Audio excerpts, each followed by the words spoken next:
What's up everybody, Sam Roth with Tune Thinking. In this video, I'm going to outline the real cost to you for buying a new iPhone and the questions that you need to be asking yourself before you do. Let's see, I want the big one in black, 256 gigabytes. No, I'm not trading in my iPhone 6, and I'm paying in full because we do not like payment plans for consumer items. And I'll pass on the rest of these. So roughly about $1,000 for a brand new iPhone. That's straightforward enough and typically where the average consumer's mind stops. But we are not interested in average, we are interested in asking high quality questions to have a high quality life. So what questions do you need to ask yourself before you purchase a new phone? Question number one. How much do I need to earn in order to purchase this phone? Well, we're gonna make some assumptions, but let's assume that you're in the average American's tax bracket of 25%. So for every $100 you earn, you take home $75. So in order to take home $1,000, you actually need to earn about $1,300. If you are paid hourly, say $30 an hour, you actually need to work 43 hours, a whole work week, to be able to afford this phone. Ask yourself, do I still want the phone after trading a whole work week of my life for the cost of it? If that's not okay with you, don't buy the phone. Question number two, what is the real cost to you for buying a new phone? And there's three pieces of information that we need to be able to calculate this number. We need to know the retail price of the phone. We need to know your current total assets, so real estate, stocks and bonds, savings account, jewelry, cars. How much do you have to your name? And we need to know your gross lifetime income. What do you think you've made over your entire life? Make a rough estimation. For simplicity purposes in this example, let's use nice round numbers. Let's say your assets are $100,000 and you've earned $1 million in your lifetime. It could be more or less than both of those numbers, but just for the example, let's go along. What this means is we're gonna divide our assets divided by our total lifetime gross income to get how much we actually end up with at the end of the day. If we earn $1, how much we're gonna put in our pocket. With $100,000 in assets and $1 million in lifetime gross income, for every $1 we earn, 10 cents goes in our pocket. So this means if you earn $100, you put $10 in your pocket. If you earn $1,000, you put $100 in your pocket. If you earn $10,000, you put $1,000 in your pocket. The cost of a new iPhone is $1,000. So if instead you decided that you wanted to pay yourself, save, put that money in your own pocket, you would need to earn $10,000 in order to do it, because 10% of every dollar you earn actually comes back to you. So essentially, the cost to you to spend $1,000 and give that to Apple is actually $10,000 worth of work. And I'd like actually to take this one step further for all you 1%ers. What is the opportunity cost to you if you were to invest that $1,000 over 30 years? Let's assume you put all $1,000 into an index fund that mimics the S&P 500 and returns an average of 10% every year. If we compound this over 30 years, we will have just shy of $19,000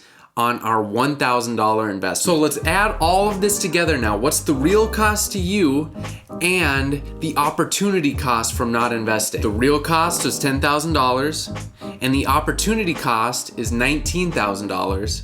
So together we have $29,000 that you are taking away from your future self to purchase this $1,000 iPhone today. Let that sink in for a second. Do you still think it's a good idea to buy a new phone? It's rare that people ever think past their immediate gratifying needs, but it's this behavior of asking better questions that separates the 1% from the rest of the world. Now, before you get after me and say, Sam, I actually need a new phone, let's touch on when this is actually a worthy purchase. And that takes us to impulse buying versus utility buying. So what is the difference between impulse buying and utility buying? Now we can justify this purchase in two scenarios. Now scenario number one is when you have such a high net worth that the purchase of a $1,000 phone is not even gonna make a minuscule dent to your overall wealth level. And scenario number two, when it actually is a good idea to purchase the new phone, is when you are using it for utility purposes. Using our rational prefrontal cortex thinking, which is responsible for planning, logic, executive function, we can determine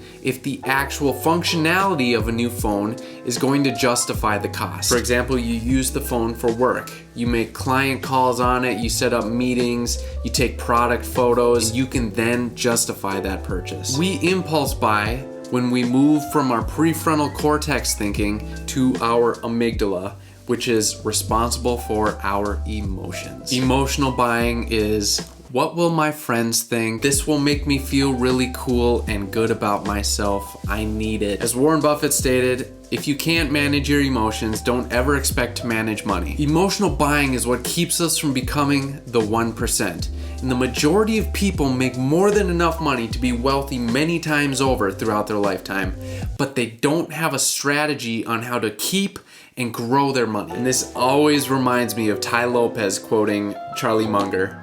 Step by step we get ahead, not necessarily in fast spurts, but you build discipline by preparing for fast spurts. Slug it out 1 inch at a time, day by day. And at the end of the day, if you live long enough, most people get what they deserve. So why do we emotional buy? Emotional buying or impulse buying is based on our, wait for it, fears and fantasies. What will people think if I don't have this new phone? What will I miss out on if I don't have this new phone?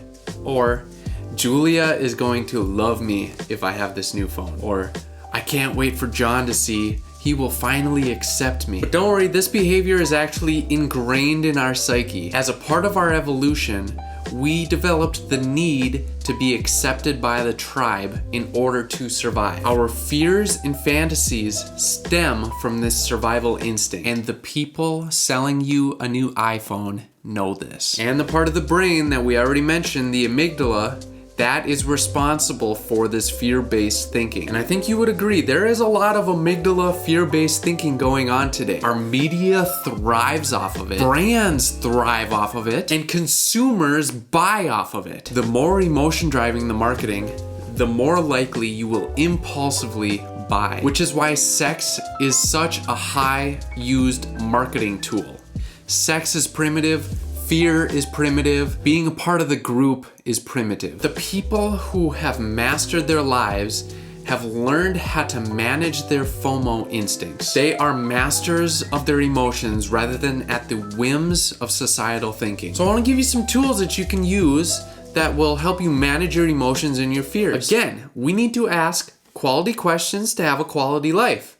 So if our fears and fantasies are driving our life, let's ask questions about the fears and the fantasies. The first question, and you gotta follow me here, you gotta trust me that this is incredibly powerful, but the question is, what would the benefit to you be if the thing you feared actually happened? What would the benefit be if the fear occurred? And question number 2, if the thing that you fantasize about actually happened, what are the drawbacks to you if that thing occurs? So let's continue with the thought of purchasing a new phone. And say our fear is being rejected by the group or a group of friends or a best friend. What would the benefits to you be if you did not buy the phone and you were rejected by the group or rejected by your best friend? Let's start making a list. You'd still have $1,000 in your pocket. You would have an opportunity to stand up for your own values. Standing up for yourself gives you a voice. When you have a voice, you become a leader. When you're a leader and an authority, people start to follow you and you get new opportunities that you wouldn't have had otherwise. You can keep going. What are more benefits if you are rejected by your friend? Now let's do the opposite. Let's assume that the fantasy that you have is you get the new phone and you are accepted by your group of friends. You are now the cool kid. What would the drawbacks to you be if you are now accepted and the cool kid? Well, drawback number 1, it costs you $1,000 out of your pocket to buy this new phone. Drawback number 2, you don't have that money to invest. Drawback number 3, you don't have the opportunity to stand up and be authentic for yourself and become a leader. How would you add to that list? Keep it going. I'm curious. What would you add to it? Begin asking these quality questions in your own life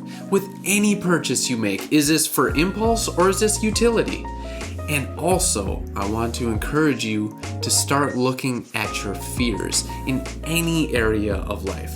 Ask yourself, What would the benefit be if the thing I feared actually occurred?